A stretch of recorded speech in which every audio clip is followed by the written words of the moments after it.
طلع البدر علينا. Alhamdulillah yang dihormati guru khusus daripada seluruh jamaah salat maghrib di Masjid Al-Barkah yang semuanya insyaallah dimuliakan Allah Subhanahu wa taala. Yang kami hormati daripada pengurus-pengurus jajaran daripada Masjid Al-Barkah yang juga insyaallah dimuliakan Allah Subhanahu wa taala. Alhamdulillah malam hari ini dikit lagi Muharram mau ninggalin kita.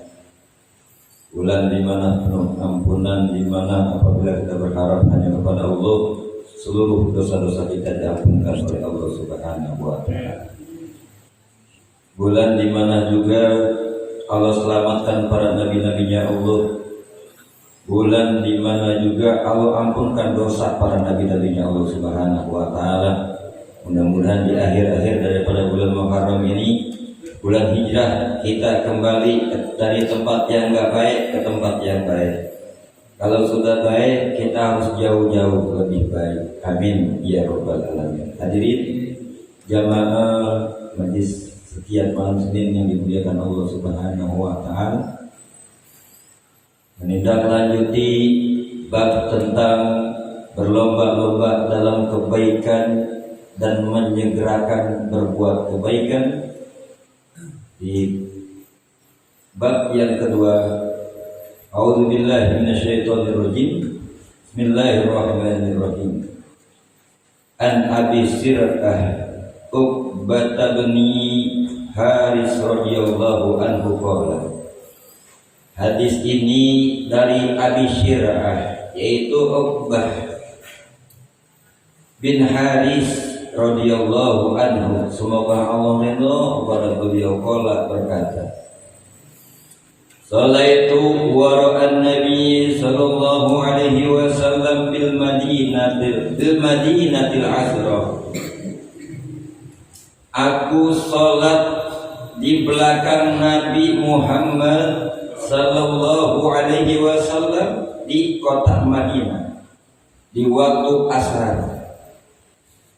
Fasallama thumma qama musri'an fatahattu ariqaban nasi ila babi hujarin nisa'i. Fasallama, maka ketika salam, thumma qama, tiba-tiba Rasulullah berdiri buru-buru, melompati barisan-barisan orang yang lagi sholat, kemudian memasuki rumah salah satu istrinya. Fafadhi'an nasu min sur'ati, maka kami para sahabat terkejut atau terheran-heran, ada apa dengan Rasulullah. Fakharaja alaihim qura'annahum an ajibu min sur'ati, maka lalu keluar Rasulullah di atas mereka, yang Rasulullah melihat mereka terheran-heran dan terkejut. Qala, maka berkata Rasulullah. Jadi ketika Rasulullah keluar dari rumah istrinya, masuk lagi ke masjid, ke sholat, Rasulullah melihat kok wajah para sahabat yang habis sholat asar, yang tadi aku lewatin, aku lompatin setelah salam buru-buru, mereka terkejut kayak gitu. Ada apa sama Rasulullah ini? Qala, lalu Rasulullah bersabda, zakatu say'an min tibrin indana fakarihtu ayyah bisani fa'amartu bikismati. Bersabda Rasulullah, aku teringat dengan sepotong emas. Apa? Emas. Dan aku jangan sampai terganggu karena ingatanku setelah salam baru ingat, di rumah bini aku ada sepotong emas. Kan kalau potongan emas harganya lumayan lah ya, berapa kilo itu, ya kan? Ini ingat Rasulullah sampai terganggu, buru-buru salam diambil tuh emas. Fa'amartu bikismatihi, maka Rasulullah memerintahkan agar emas tersebut dibagi-bagiin.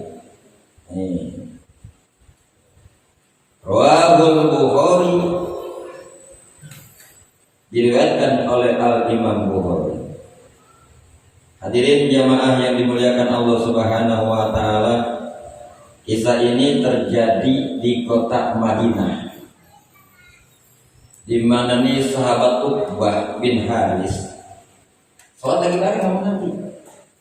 Salat bareng Nabi asar waktu itu di Madinah. Dalam salatnya di waktu asar nih Uqbah bin Haris itu di belakang Nabi. Pas Nabi rapi salam kiri salam kanan, buru-buru Nabi berdiri melompati barisan sop-sop yang telah habis sholat. Karena apa tadi? Buru-buru. Tadi Nabi ingat sesuatu yang disebutkan dalam hadis. Sehingga saat bertanya terkejut para sahabat terheran-heran, ini Nabi ada apanya? Dan kalau kata kita, Nabi ini kali kebelet pipis kali gitu ya. Kalau kata-kata kita nih ya, mungkin sahabat begitu juga pikirannya. Apa pengen buka apa ya? Kok buru-buru amat? Enggak baca doa dulu. Kok langsung cabut? Kalau bahasa kita, terburu-burunya Nabi membuat semua sahabat yang sholat berjamaah di waktu asar, yang menjadi makmum itu terheran-heran.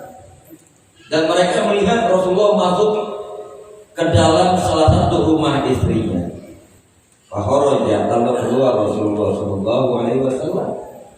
Dalam keluarnya Rasulullah, dia membawa itu sebongkah sepotong emas, kayak emas kuning tuh Pak, yang begitu kayak kuningannya, sepotong tuh, gede. Ketika Rasulullah keluar, Rasulullah melihat, lah, ini kok sahabat pada mukanya tercengang semua. What happened ayanaum? Ada apa ini?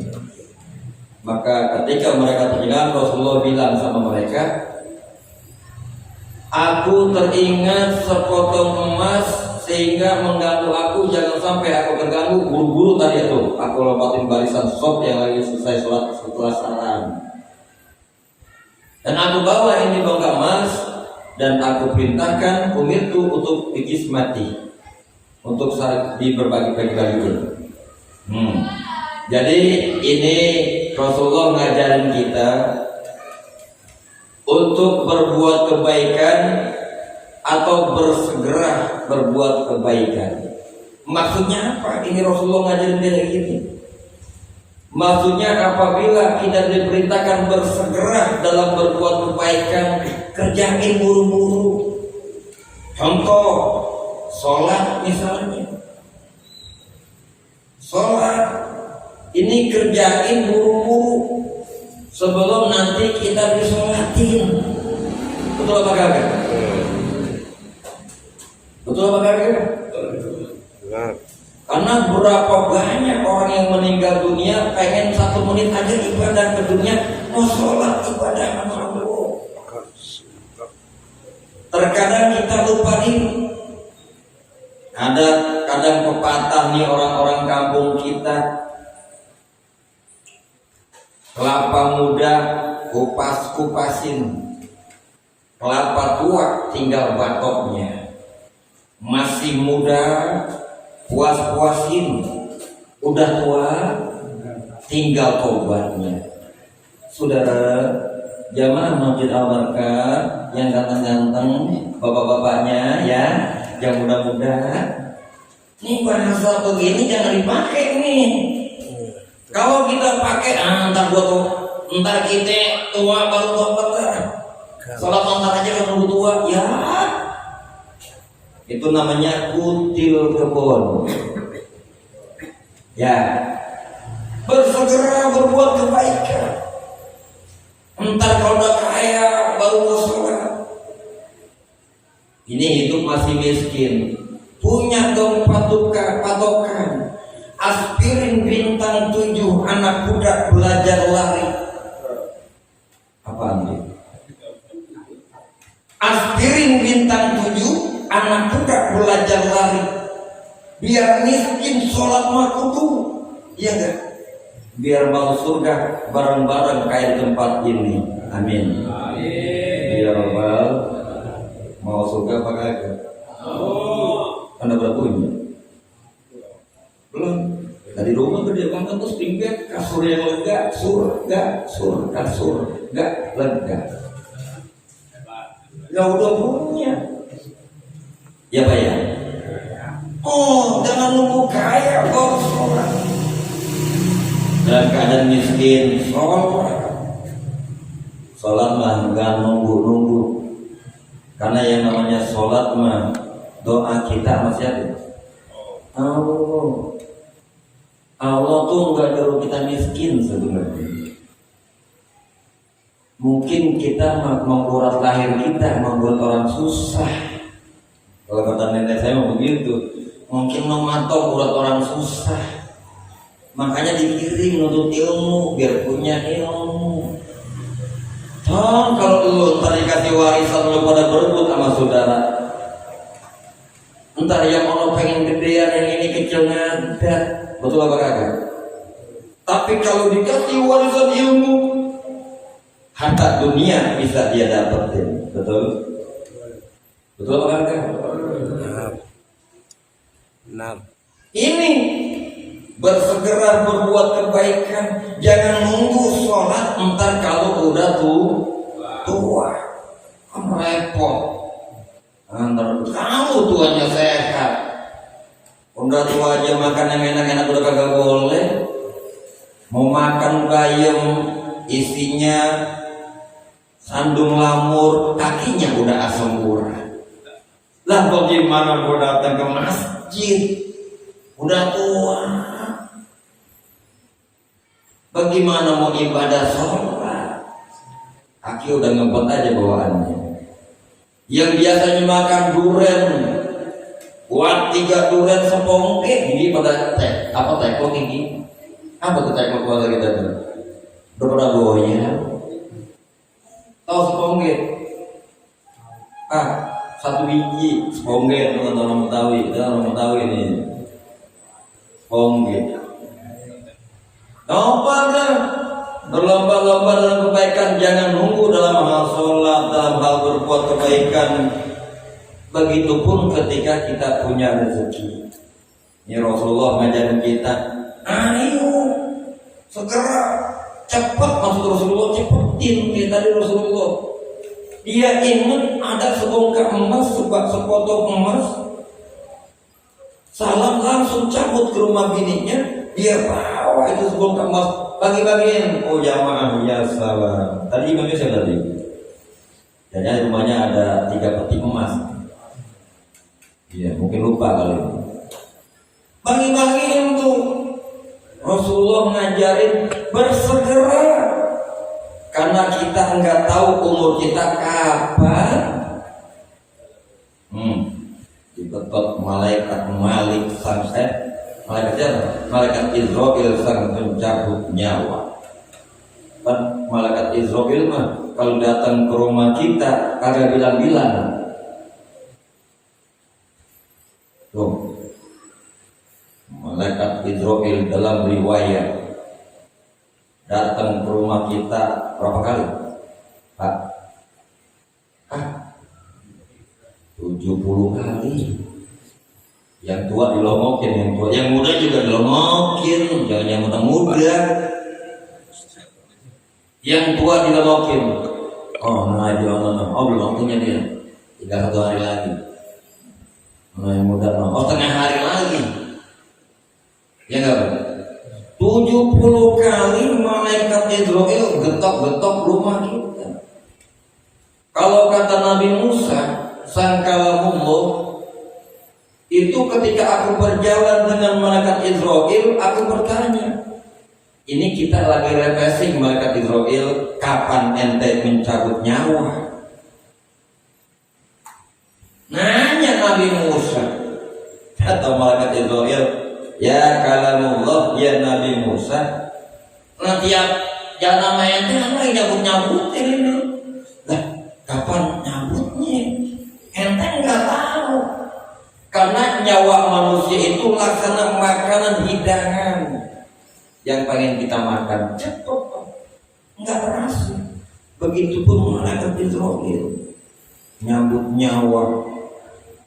Kadang kita berpeluh keringetan, saking takutnya karena orang yang sakaratul maut ngelihat bagaimana sakitnya sakaratul maut, nggak mau ruhnya keluar.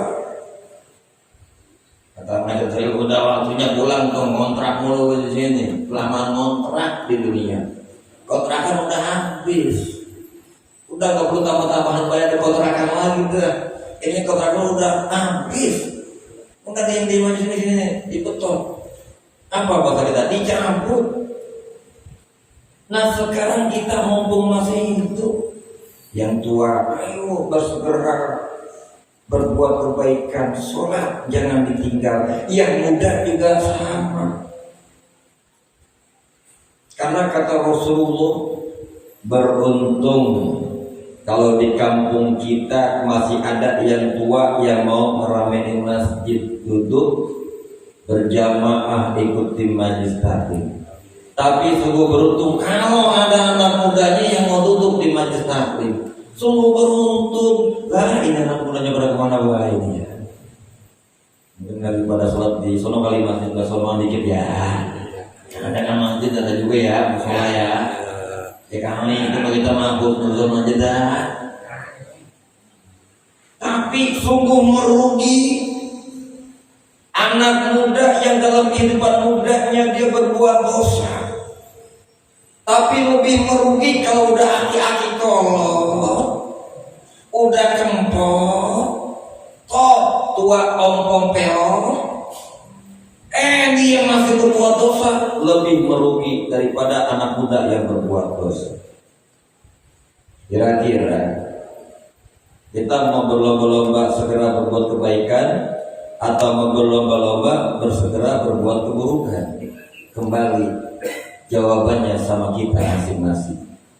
Kalau pengen selamat di alam kubur atau selamat di alam akhirat yang zulumat penuh gelap gulita, tidak ada cahaya, dua tempat alam kubur. Ma zulmatani ya Rabb, mana dua tempat yang paling gelap? Zulumatil qabri wa zulumatil akhir.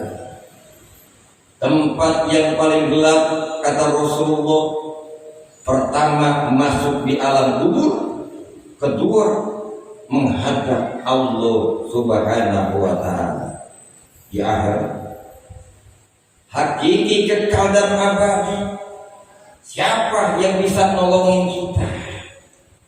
Nyak nenek kita, kakek kita, engkong kita, uwa kita lagi pada puyeng di sana juga. Lah kita minta tolong sama nenek kita, lah orang bisa. Betul apa kagak? Ngamal di sana udah masing-masing. Lah nyak kita nggak mau nolongin kita karena nyak kita punya dosa. Tahu dosa? Tahu dosa? Meledos orang kerasa dosa. Tuh dosa. Nih kita mumpung bersegera berbuat kebaikan mumpung masih hidup. Karena orang yang bersegera berbuat kebaikan, ya, dalam hal ibadah, dalam duduk di majlis taklim, maka orang tersebut dicatat tuh malaikat Pak tiap hari siapa yang amal kebaikan keburukan. Raqib dan malaikat atid. Kita tidur dicatat, kita ngayap dicatat, kita berbuat kebaikan dicatat, kita berbuat keburukan dicatat. Amal itu ditimbang di yaumil mizan. Itu per detik Pak, bukan per 1 jam, bukan per 30 menit. Nah kalau sehari 24 jam, sholat kita hitung zuhur, asar, maghrib, isya dan subuh 5 menit, ya, cuma 25 menit.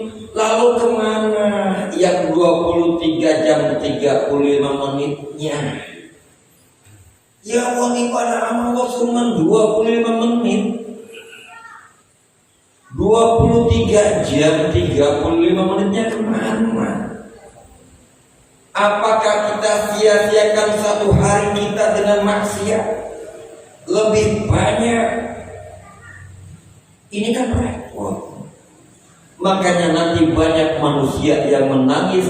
Mereka minta Allah, ya Allah balikin ke alam dunia. Menyesal dulu kemana, kagak mau duduk di masjid taklim.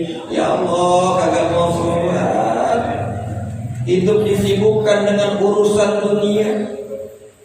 Sedangkan Allah sudah jelaskan, sering saya bilang, wa mal hayatud dunya illa mata'ul ghurur. Kehidupan dunia itu, kata Allah, aku ciptakan kehidupan dunia penuh dengan tipu-tipu. Orang yang cinta sibuk dengan dunianya, berarti ia telah tertipu dengan dunianya. Pak, boleh nggak hidup di dunia? Boleh. Tetapi yang hidup di dunia, ingat sama urusannya, nanti kita bakal pulang. Karena kalau hidup nggak bawa bekal, ya hidup kagak bawa bekal. Orang tua kita, kakek nenek kita dulu macul di kebun, bawa bekal. Nggak repot pulang ke rumah. Beduk johor, dia makan. Rapi macul, habis makan, ya sholat. Tuh orang tua kita zaman dulu. Engkong saya dulu begitu tuh. Macul pernah kebun singkong, kebun pisang. Sholat orang zaman dulu. Walaupun sibuk dengan dunia, tetapi akhiratnya dia tidak lupakan. Nih Pak, nih. Oh, makanya orang-orang tua kita mah hidupnya pada berkah zaman dulu. Mereka bersegera berbuat kebaikan dalam hadis ini. Tapi zaman kita jauh. Zaman kita mah kebanyakan nembak mulu, entar baru duduk johor. Allahu Akbar, baru ajan. Oh, zaman kita mah. Qomat Allahu Akbar, ya baru qomat. Nunda mulu. Makanya wajar ada orang masuk ke surga ditunda sama Allah karena menunda dalam hal perkara untuk segera mendekatkan dirinya kepada Allah Subhanahu wa taala. Jangan salahin Allah, ya. Kalau kita menunda-nunda berbuat kebaikan, kata Allah, entar mau surga kan buru-buru. Lah kan aneh sholat ya Allah, aneh ngaji ya Allah, ente tunda-tunda kata Allah di dunia, enggak bersegera berbuat kebaikan yang menyelamatkan Anda, kita semua, untuk memasuki satu tempat yang hakiki, kekal dan abadi. Yang menyelamatkan kita itu amal. Terus kalau kita mati, emang anak bini pernah ikut? Pak, ada yang mau anak bini ikut mati bareng sama kita meninggal dunia?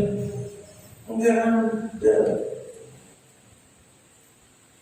Mereka paling cuma pada menangis, merintih, meneteskan air matanya. Ayah paling dibikin surat Yasin.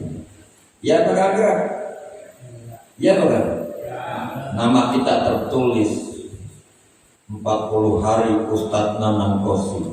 Ya mati Ustadz Nanang Kosim mati. Istrinya ditulis, ayah, kadang-kadang begitu ya. Kenangan bersama ayah dulu waktu kita masih muda, cintanya luar biasa. Aku terpesona, karena masa-masa begitu tuh ya. Memandang wajah ayah yang tampan laksana Arjuna. Tatkala aku dulu ayah masih muda, ketika aku melihat wajah ayah, deg-degan nyut-nyutan di dalam dada, menimbulkan gelora-gelora asmara. Ya, udah mati. Itu kisah Yasin menjelaskan kisah perjalanan ini, bercerita anak-anak kita. Ya Allah, ini mumpung masih hidup. Kalau udah mati, nggak ada yang nemenin kita. Anak, istri, pulang ke rumah. Kita mau di kuburan dewek-dewek. Ya kalau kata orang kampung kita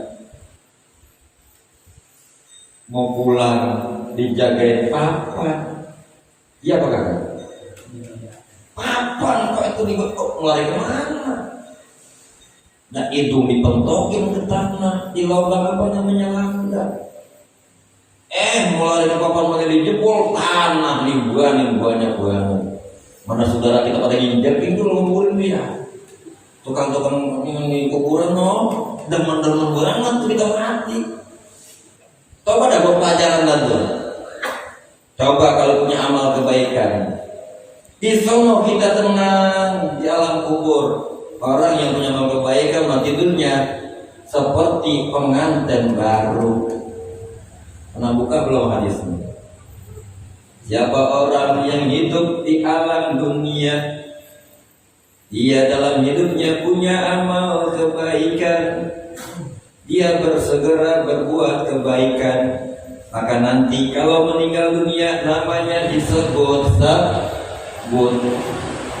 Si ano bulan dulu sama kita baik banget, ya Allah mati atau mati masuk alam kubur.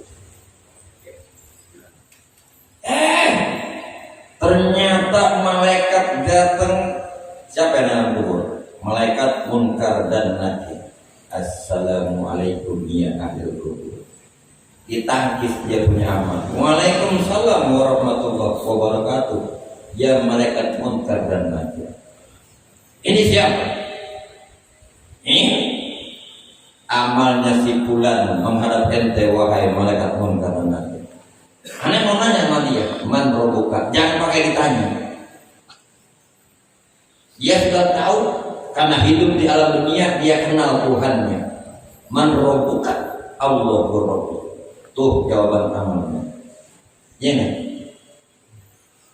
Karena dia ibadah, dia duduk di majlis, tapi dia paham dia. Wa man nabiyuka? Siapa nabinya? Amalnya bicara Muhammadin Nabi. Muhammad Nabi. Wa man kiblatuka? Kemana dia kiblat sholatnya? Ka'bah kiblat, menghadap kiblat Al-Qulun, kalau kata orang kampung kita. Wa man imamuka? Amalnya bicara lagi Al-Qur'an imam. Al-Qur'an imamnya sebagai contoh dia baca Al-Qur'an. Makanya Al-Quran apa belajarin juga ya. Walaupun alifnya lempem banyak bengkok, besok kalau ada si mateng udah setok, begitu ya.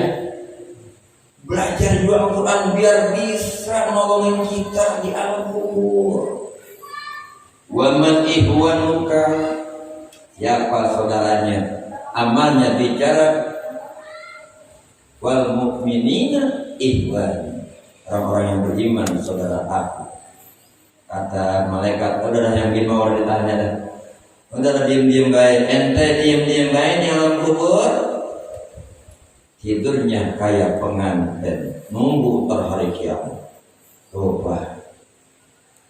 Lalu bagaimana dengan orang-orang yang bermaksiat? Dia enggak bersegera beramal kebaikan. Entar belum kiamat, masih lama untuk berbuat kebaikan. Dia menunda-nunda amal kebaikan, mati, masuk alam kubur. Malaikat gemes-gemes banget, Pak. Malaikat gemes banget. Assalamualaikum, panjul, lupa, udah tampol aja, Pak. Iya dia kita tabuk orang 2 orang, lepas gue coba, lah coba, Pak. Main hajar aja mereka. Lah ini mereka konyol lama. Saya mau diem aja. Kita di beng-beng nih kalau orang Betawi mah. Tahu di beng-beng? Lah malaikat Munkar dan Nakir di beng-beng kita ya lah gecek. Tulang pada hancur. Jerit juga mau minta tolong sama siapa? Ini beng-beng malaikat udah gede banget. Gambaran kita kayak begini ya, ini mah ya badan saya atlet ini. Antara tulang sama kulit yang bukanya jadi hancur, Pak. Ya Allah, ntar aja sholat belakang ada. Ntar ngaji mantar aja kalau dua. Ntar berbuat baik mantar aja dah. Ya masih ada waktu nih, belum masih itu. Anggapan mereka dunia mereka akan lama. Dunia itu fana, fata morgana. Dunia itu enggak lama buat kita manusia. Tempat kita ngontrak kepada Allah, seharusnya dikasih kontrakan kudu paham diri. Bagaimana bayarnya kepada Allah? Ibadah. Allah enggak pernah minta duit sama kita di dunia. Enggak pernah. Kali angin udara suruh bayar sebulan 300.000. Celeng kita bayar sama Allah, bagaimana bayarnya? Air yang Allah ciptain, air bulan lu bayar ya. Pokoknya 700, udah 1.000.000. Api yang Allah ciptain bayarnya 500, 1.500.000. Lah bagaimana mau bayarnya? Belum bumi yang kita pijak. Bayar kontrak sama ane kata Allah 1.000.000, 2,5 juta. Kerjaan kagak ada. Coba Allah kalau begitu. Lah ini kita ngontrak di dunia, udah segera berbuat kebaikan. Biar orang yang ngontrak pulangnya juga seneng. Betul apa kagak? Kata Allah, ini baru hamba yang paham ilmu. Dia ngontrak sama aku, dia ibadah sama aku, berlomba-lomba dalam kebaikan, bersegera dengan berbuat kebaikan. Dah toh, ente selamat dah. Coba kalau kita mau pakai logika kontrak sama orang sebulan kagak bayar, nah dan kagak yang bisa kontrakan. Kucil kebun udah kagak bayar kontrakan, masih di rumah kita baik. Ngarep. Tapi Allah enggak begitu. Tunggu. Ya Allah, itu hamba kok enggak mau tobat-tobat juga. Ya Allah, kata Allah, itu hamba kok enggak mau berbuat kebaikan. Aneh tunggu, kata Allah Subhanahu wa ta'ala. Apa jawabannya? Innallaha yuqbalu taubatal abdi ma lam yugargir. Allah masih menerima taubat para hamba-hambanya sebelum ruhnya keluar dari apa? Dari jasadnya. Orang berbuat dosa, Allah masih nungguin tuh. Berarti Allah sayang apa kagak? Sayangnya Allah nggak bisa kita hitung dengan harga duit-duit kita dalam rumah, dengan harga rumah tingkat-tingkat kita, dengan pangkat dan jabatan kita. Tuh, jam berapa nih? Misalnya dikasih kode, kan yang kasih kode. Hah? 6 menit lagi, 4, 6, 7, 4. Tuh, udah ngomong waktu itu deh ya, kayak waktu itu udah amal yang baik, berbuat yang baik, jangan hidup nyeleneh. Karena hidup nyeleneh di kuburan dibikin nyeleneh sama malaikat munkar dan nakir. Kalau amalnya baik di dunia, di alam kubur dikasih ketenangan. Udah, ya ayyatuhan nafsul mutmainnah, irji'i ila rabbiki radiyatan mardiyah, wadkhuli fi ibadi wadkhuli jannati. Allah ridha sama kita, mengakui kita hambanya, dan Allah ridha sama kita, udah masuk surga sono. Enak apa kagak? Allah yang ridha nih, anak masuk surga. Enggak mau ibadah, kata Allah, bocah belejet, bocah medet. Udah disuruh enak masih gogah, bayar juga kagak. Emang anak minta bayar namanya ente kontrak sama anak kagak. Dikasih hidup enak, umur panjang, beri kesehatan, nggak mau juga, siap-siap digajak habis di alam kubur. Makanya buat kita yang hari ini, kesimpulan hari ini, berlomba-lombalah dalam ini hadis, berbuat kebaikan dan bersegera berbuat kebaikan. Jadi kalau nanti kita sholat ada orang buru-buru, jangan suudzon. Siapa tahu itu orang tetangga kita mau bagi kita emas. Amin apa? Kayak gitu mana tahu? Atau mau bagi duit 2 miliar lagi pada sholat. Amin ya rabbal. Jangan suudzonin. Atau orang salam kakak-kakak, jangan, nggak boleh. Kita orang Islam kudu husnuzan, berbaik sangka. Udah gitu ya waktu udah mau Islam, bukannya kau panjang lebar, waktu sudah sempit. Mudah-mudahan manfaat buat kita ini hadis. menjadikan kita orang-orang yang selalu berbuat kebaikan. Mudah-mudahan kita dicatat di sisi Allah menjadi hamba-hamba yang terbaik di antara hamba-hamba yang lain. Amin ya rabbal alamin. Cukup sekian dapat saya sampaikan, kurang lebihnya mohon maaf. Mudah-mudahan bermanfaat, kita bisa praktekin di rumah kita masing-masing. Dan mudah-mudahan kita yang hadir ini hari dipanjangkan umurnya oleh Allah Subhanahu wa taala dalam taat beribadah kepada Allah Subhanahu wa taala, dan selalu kumpul di majlis ilmu di taman-taman surga di dunia. Amin ya rabbal alamin. Akhirul kalam, mari sama-sama kita tutup dengan kafaratul majlis. Bismillahirrahmanirrahim. Subhanaka Allahumma wa bihamdika asyhadu an la ilaha illa anta astaghfiruka wa atubu ilaik. Akhirul kalam, billahi taufiq wal hidayah wal inayah. Assalamualaikum warahmatullahi wabarakatuh. Waalaikumsalam warahmatullahi wabarakatuh.